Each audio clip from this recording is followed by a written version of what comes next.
E agora, você acompanha pela Rádio Rio de Janeiro o programa Estudo das Obras de André Luiz. Vamos refletir sobre o livro Nosso Lar. Produção e apresentação, Tereza Cristina e Marco Antônio. Amigos ouvintes da emissora da Fraternidade, Rádio Rio de Janeiro, novamente estamos aqui com a permissão de Jesus e dos bons espíritos, a fim de darmos continuidade ao estudo da vida no mundo espiritual através da obra Nosso Lar. Obra que foi ditada pelo espírito André Luiz e que foi psicografada pelas mãos abençoadas do médium Francisco Cândido Xavier.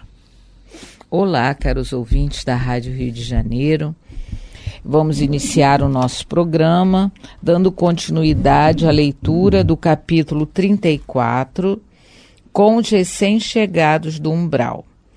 No programa passado, nós conversávamos sobre a situação daquela senhora que veio no comboio dos samaritanos do umbral e o André Luiz a recepcionou na chegada, e nós, nos últimos programas, estudamos sobre esse diálogo, né, com muitas lições para todos nós. E no último programa especial, a gente viu que, pelo relato dessa senhora, ela teria desencarnado com muita raiva de um mal súbito, quando ela descobriu que os escravos, em 1888, tinham sido libertados pela princesa Isabel. E ela ficou... contou também para o André Luiz que uma coisa que ela não sabia é que os africanos também eram demônios, né? Que existiam demônios africanos. Parece que os demônios também são também africanos. Porque ela sofreu a perseguição de alguns deles após a sua desencarnação. Alguns dos escravos ou escravas, né, que ela maltratou, apesar dela dizer que não maltratou, que ela só usava de disciplina. A gente viu nos programas passados o quanto ela usava de hipocrisia, né, e de sofismas para desculpar o comportamento equivocado dela, né? Então, ela colocou também que isso só podia ter acontecido, essa perseguição, porque os sobrinhos deixaram de mandar rezar missa por ela, porque ela deixou lá no testamento condicional dela que eles deveriam pagar missa para ela, né, no caso, todos os meses, e isso não aconteceu, né? Ela achava, quer dizer, não aconteceu, pode até ter acontecido, mas ela achava que não aconteceu porque a perseguição continuava, né? Então ela comenta com o André Luiz que talvez eles tenham esquecido de pagar as missas, mas a gente sabe que nada de ritual, nenhum ritual vai poder acabar com uma obsessão, seja ela no mundo espiritual, porque ela também existe, como ela mesmo relatou, seja aqui no mundo corpóreo. Os rituais, existe um filme, não é, muito interessante, quem puder procurar na televisão ou no computador, tem um filme que se chama E Se Fosse Verdade. Mostra o espírito de uma moça que está em coma e que volta para o seu apartamento, onde ela morava, né? Ela é atraída para lá, realmente era o ambiente dela. E o rapaz que mora no apartamento agora, né? Já que ela está em coma no hospital, ele chama todas as religiões, todos os sacerdotes de todas as religiões que ele conhece. Muito bom esse filme, gente, é excelente. Para expulsar. Parece que o moço, antes de fazer o filme, ele leu o Livro dos Espíritos, obra básica, porque é excelente, é com a atriz, aquela Reese Witherspoon, eu não sei falar o nome dela direito, e o Mark Ruffalo. Excelente, excelente. E se fosse verdade, vejam, por favor. E aí lá a gente vê, realmente pode ter o ritual que quiser ter, que quiser fazer, mas Não é assim que você vai afastar, não é, a influência negativa de um espírito sobre alguém. É simplesmente pela transformação moral de um ou de outro, né? Porque a gente já contou um caso aqui que quem se transformou para melhor moralmente foi o espírito obsessor.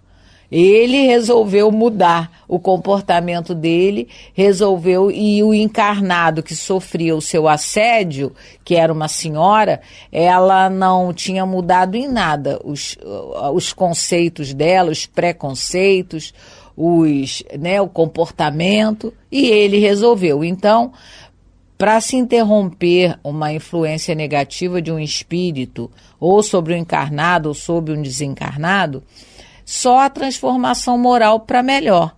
Ou um ou outro vai ter que quebrar aquele elo, mudando, não é, o seu pensamento, mudando de conduta. A respeito disso que você falou, Tereza, da não mudança, né? No capítulo 6 do Livro dos Espíritos, da segunda parte da vida espírita, Allan Kardec coloca na questão de número 237 exatamente esse tema.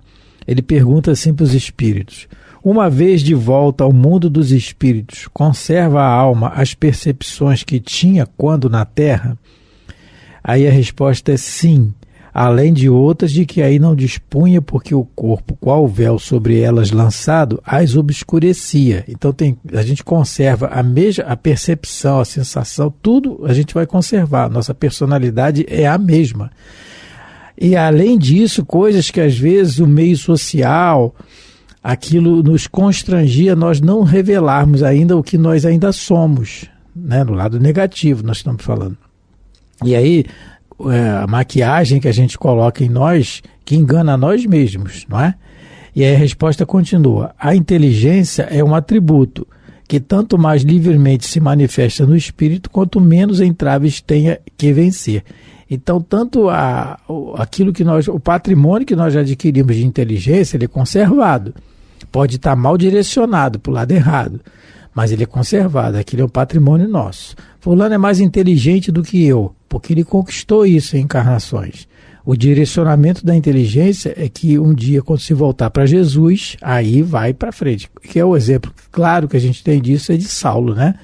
A inteligência estava voltada para o lado errado. No que ele direcionou para Jesus, que é o dizer exatamente de Gesiel no livro Paulo Estevão, que ele fala para Abigail, para a irmã, é um bom homem quando se voltar para Jesus, né? E deu no que deu, graças a Deus. Bom, então vamos começar a leitura a partir do parágrafo 22. É possível, então aí a senhora, né, falou para o André Luiz, é possível que meus sobrinhos tenham esquecido de pagar as missas. Entretanto, deixei à disposição em testamento. Ia responder, convocando-lhe os raciocínios à zona superior, fornecendo-lhe ideias novas de fraternidade e fé. Mas Narcisa aproximou-se e disse-me bondosa: André, meu amigo, você esqueceu que estamos providenciando alívio a doentes e perturbados? Que proveito lhe advém de semelhantes informações?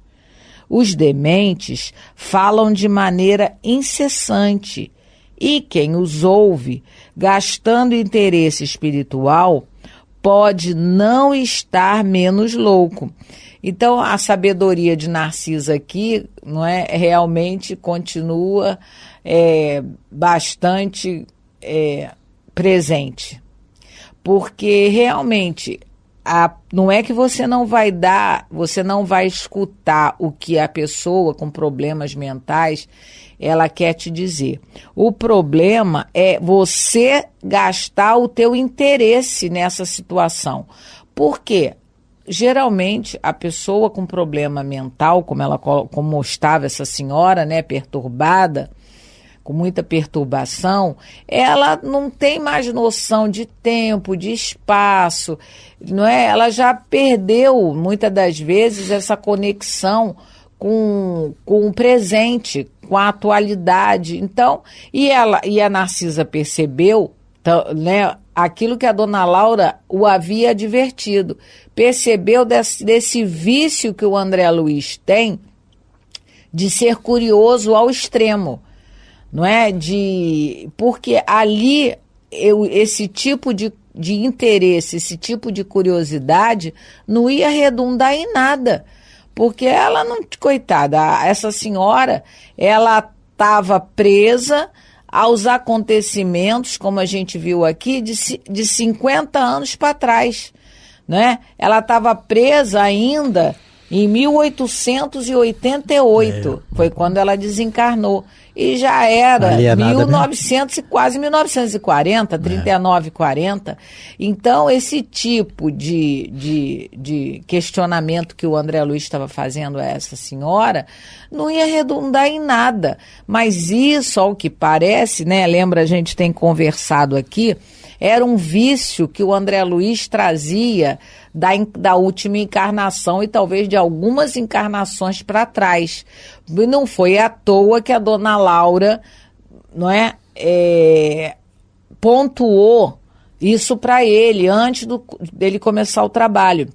A gente até comentou que através desse fato parece, né, dar a entender que a dona Laura já o conhecia. Porque ela poderia ter feito outra admoestação, mas ela foi ali.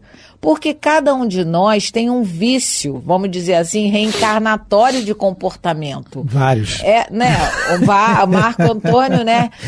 Está dizendo que é vários, mas realmente vários. Devem ser vários. Mas todos, mas sempre é prevalecente. É expoente. É a tal daquela monoideia de cada um. Exatamente. Que o André Luiz vai falar lá no livro Ação e Reação. Quando ele conversa lá com aquele obsessor que fazia parte da Escola de Vingadores. E ele justamente, um dos aprendizados da Escola de Vingadores é que, como todo mundo tem um vício central, uma ideia central, né, na vida, e é ali que eles vão atuar. Só um detalhe, gente, que a Teresa falou, Escola de Vingadores são organizações no plano espiritual voltadas para o mal, no sentido de aprimorar técnicas de obsessão. Sim. São tão organizados. São tão organizados, e são mesmo. Como acontece aqui, não tem organização criminal aqui, acontece lá, a mesma coisa, não muda nada. Isso está bem mais explicado no livro Ação e Reação. Isso. Mas agora, voltando aqui, só a questão da doentes e perturbados, que ela fala com o André Luiz, você esqueceu que estamos providenciando alívio a doentes e perturbados, né? E no livro Religião dos Espíritos, o Emmanuel vai nos dizer, no capítulo 6, sobre alienação mental, que o raciocínio do que ele fala aqui encaixa muito bem no que nós estamos falando dessa senhora. Ele diz assim: enquanto o vício se nos reflete no corpo, os abusos da consciência se nos estampam na alma segundo a modalidade de nossos desregramentos. Então, enquanto estamos encarnados, que era o caso dela, o abuso da consciência, ela vê toda aquela escravidão, os malfeitores, os seus empregados fazendo o que faziam com os escravos, aquilo estampava na sua alma, mas numa modalidade do desregramento dela que a sociedade oferecia, porque era legal na lei, mas era imoral. É aquilo que nós falamos outro dia. Nem tudo que é legal é imoral. É moral. É moral. Não é?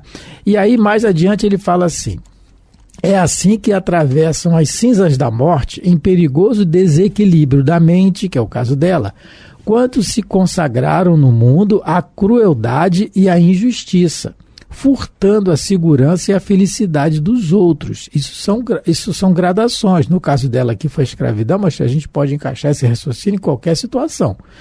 Furtar a segurança e a felicidade dos outros, quer dizer, roubar a felicidade do outro. E no final da página ele diz assim: a única terapêutica de semelhantes doentes é a volta aos berços de sombra, em que, através da reencarnação redentora, ressurgem no vaso físico, cela preciosa de tratamento, na condição de crianças problemas em dolorosas perturbações. Então, o que ele está dizendo? Que a única terapêutica para esses casos é a volta, vai reencarnar como criança problema em dolorosas perturbações. Não é? Só que é o detalhe, a misericórdia, como ele coloca a misericórdia divina aqui na frase, através da reencarnação redentora, em cela preciosa de tratamento, que é o corpo físico futuro, que o espírito vai adquirir. Então a misericórdia divina trabalhando por nós sempre. Então toda vez que nós vemos uma criança com problemas mentais de diversas categorias, não vamos categorizar que ela foi uma feitora de escravos, não é isso, pode ter sido, mas são várias situações em que aquele espírito furtou a felicidade do outro, e cabe a nós o dever de ajudar, né? Cuidando, dando carinho, atenção e principalmente lendo o evangelho para ele. Às vezes, numa situação de alienação mental, perturbação, a família não dispõe, às vezes, do pensamento de ler o Evangelho. Leiam o Evangelho. Nós tivemos uma experiência há poucos dias, uma situação parecida. Não era uma criança, mas era uma situação parecida. E um recurso que a gente viu na hora é ler o Evangelho, porque a gente tem a certeza da presença dos Espíritos em torno de nós, dos maus e dos bons, graças a Deus, da misericórdia divina nos contemplando com a presença desses amigos espirituais. Então, leiamos o Evangelho. Ah, mas ele não escuta. Escuta sim, o Espírito escuta. Ele vai, aquelas palavras do Evangelho vão fazer algum efeito alguma hora. Até se tiver algum espírito desequilibrado também na influência, esse também vai escutar. Lembra do caso que eu falei, que o espírito é que mudou de conduta, o obsessor? Pode acontecer, por que não, não é? Bom, então vamos continuar. Aquelas palavras foram ditas com tanta bondade que corei de vergonha, sem coragem de a elas responder, não é? Então a Narcisa, já com toda a sua experiência, né, ela podia ter falado para ele, mas meu Deus, você não aprendeu nada, não é? É o jeito de falar, né? Isso é o jeito de se falar. Será que a gente teria essa bondade toda que a Narcisa está tendo com o André Luiz para explicar pela 5ª vez? A Joana disse para o Divaldo uma vez, meu filho, você quer saber se você tem paciência? É assim, tem uma regrinha, né? Você pode avaliar por essa regrinha. Se você já escutou a pessoa falar pela 5ª vez a mesma história, né? Ou falar do mesmo jeito, a mesma história com você, e você não ficar chateado após escutar a 5ª vez, a quinta repetição da mesma história e sair com o mesmo equilíbrio de quando ouviu a primeira vez. Então, a Narcisa poderia ter agido de uma outra maneira, né? Porque ela já explicou para ele, né?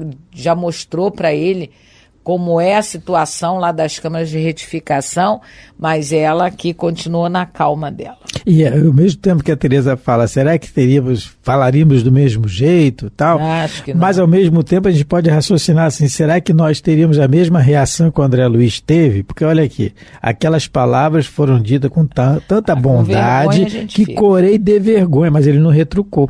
Que é o que não vai acontecer com a senhora mais adiante aqui. Ela vai retrucar.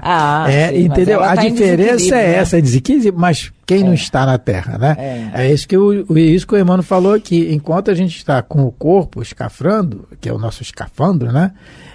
Que às vezes engana nós mesmos, né? O vício se reflete no corpo, aí vai. Mas enquanto desencarnado, o desequilíbrio se estampa mais, ele aparece. Porque, na maioria das vezes, a gente retruca, que eu não faço nada disso, não sou nada assim, é o orgulho. É o orgulho já, né, estampado em nós, porque a gente nunca está errado, não, invariavelmente. O outro é que está, nós não é? Isso a gente tem que se vigiar, porque quando desencarnarmos, e vamos desencarnar daqui a pouco, a gente vai transparecer mais isso, né, um desequilíbrio. E outra coisa, quando ela falou para ele, né, que quem ouve gastando interesse espiritual, quem ouve um louco gastando interesse espiritual pode não estar menos louco, ela falou uma coisa muito séria para ele. Mas o problema é como se diz. Você, para dizer a verdade, você não precisa nem ser de mel, nem ser de fel. E ela, graças a Deus, né, a Narcisa, depois de 6 anos de trabalho lá, né, nas câmaras, ela aprendeu já a pontuar a verdade, mas com delicadeza, com bondade, com calma, com tranquilidade, né? E aí ela continua falando para o André Luiz. Não se impressione, exclamou a enfermeira delicadamente. Atendamos aos irmãos perturbados.